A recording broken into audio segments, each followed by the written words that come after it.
Պարոն Վարդանյան, քանի որ դուք արդեն երրորդ բարձրաստիճան պաշտոնյան եք, որ այդ տեսանյութը չի տեսել, գուցե այն ինչ համացանցում արդեն տարածվում է, պետք է փորձաքննության ուղարկել, գուցե AI-ով գեներացված տեսանյութ է եւ լրագրողներս չափազանց ենք ներկայացնում այդ ամենը եւ քաղաքացիներին պաշտպանելու հետ կապված Նիկոլ Փաշինյանը գրառում կատարեց մի սրբազանի եւ մի քերակնոջ մասին եւ նախորդ հանգստյան օրերին մենք տեսանք, որ նմանատիպ տեսանյութ է հրապարակվել վերագրվելով սրբազաններից մեկին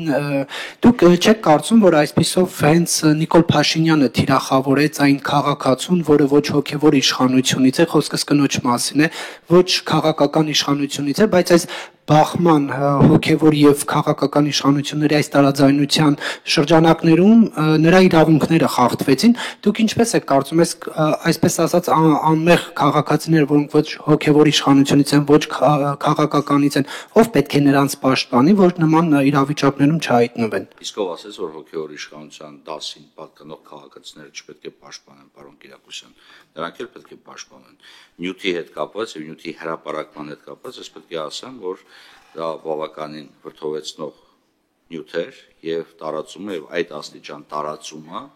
սոցիալական ցանցերում առնվազն անընդունելի պետք է համարել որտեղ խոսքը վերաբերում է անձնական կյանքի պաշտպանության մասին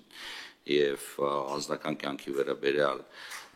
նման տեսակի նյութեր տարածելը որևիցե եղանակով չի կարող դիտարկվել որպես իրավաչափ երևույթ սա մեկ այստեղ երկրորդ կարծիք լինել չի կարող թե ինչպես թե ոնց երբ այդ նյութը հայտնվեց եւ ինչ եղանակով այն սկսեց տարածվել սա կրկին պետք է ասեմ իրավապահ համակարգի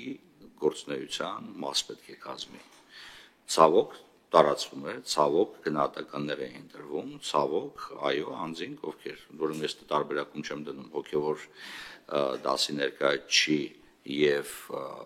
հոգևոր դասին չպատկանող ներկայացի միջև որովհետեւ երկուսի անձնական կյանքի իրավունքներն ըստ էության սրանով որոշակի խախտում է ես ձեր հետ համաձայն ես ավարտեմ ես ձեր հետ համաձայն չեմ որ տարբերակում պետք է դրվի պետության համար բոլորը հավասար պաշտպանության ներքո պետք է գտնվեն իհարկե կնոջ պարագայում պետք է ընդգծեմ որ նաև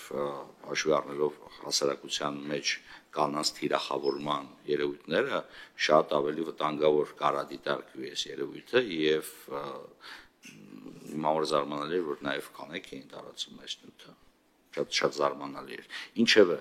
ինչ վերաբերում է գրառմանը եւ դեպքին ես չգիտեմ եթե դուք տեղեկություն ունեք պարոն Կիրակոսյան հրապարակ եկել այսինքն խոսքը գնում է նույն մարդու մասին թե այլ մարդու մասին չգիտեմ չեմ կարող չգիտեմ ես չգիտեմ ով քերակինն է ինչու ես պարզապես ուզում հասկանալ որ պատճառ-հետևանքային կապը ոնց եք տեսնում ես չեմ տեսնում ես կուզենայի որ դուք հավելյալ տեղեկություն ունենաք տրամադրեք այդ տեղեկությունը տրամաբանական կապ կա պարոն Վարդանյան Փաշինյանը գրում է սրբազանին ինձ հետ ինչ գործ ունես եւ շարունակությունը որ բոլորին հայտնի է եւ մի քանի ամիս անց հրապարակում է տեսանյութ այսինքն չստացվեց որ վարչապետը թիրախավորեց այսինքն այդ 6 7 8 քանի ամիս է անցել այդ ամբողջ ընթացքում ես չեմ կարող ասել ինչքան չեմ հետևում ճիշտ ասած այդ ժամանակային 3-4 ամսի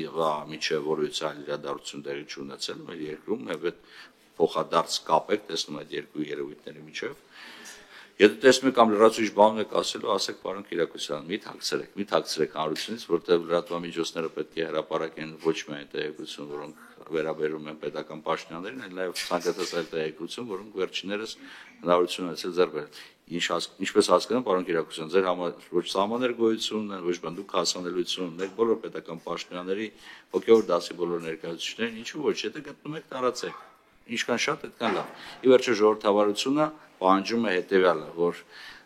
ցանկացած երևույթ որը կարող է վտանգել ժողովրդավարության գոյությունը պետք է լուսաբանվի դա պատահական չի որ 4-րդ իշխանություն հասկացությունը արմատավորվել է զանգվածային լրատվության միջոցների պարագայում բայց 4-րդ իշխանությունը եւս պետք է կատարի իր դերակատարությունը պետք է կատարի այն օբյեկտիվ այնպես ինչպես իշխանության մյուս բոլոր 3 թևերը եւ եթե կարելի է պարոն Կիրակոսյան ես զուտ հավելեմ որ տարիներ շարունակ հատկապես վերջին ժամանակաշրջանում բազմաթիվ պատմություններ իրողությունների մասին պատմություններ կան հոգևորականների, ուրեմն կենցաղի եւ անձնական կյանք ունենալու վերաբերյալ։ Եվ հիմա հասել ենք մի փուլ, երբ որ ոչ միայն քաղաքացիները, այլև հենց եկեղեցու ներսում եղած հոգևորականներն են սկսել խոսել եւ տարբեր պատմություններ պատմել տարբեր բարձրաստիճան հոգևորականների մասին։ Մենք օրինակ լսում էինք, որ հոգևորականներին ստիպում են գնալ ուրեմն հանրահավաքներ եւ ահա ինչ որ մի ձայնագրություն հայտնվեց, որը փաստում էր այդ դրա մասին, այսինքն գոյություն ունեցող երևույթների մասին չի բացառվում, որ առաջիկայում միգուցե էլի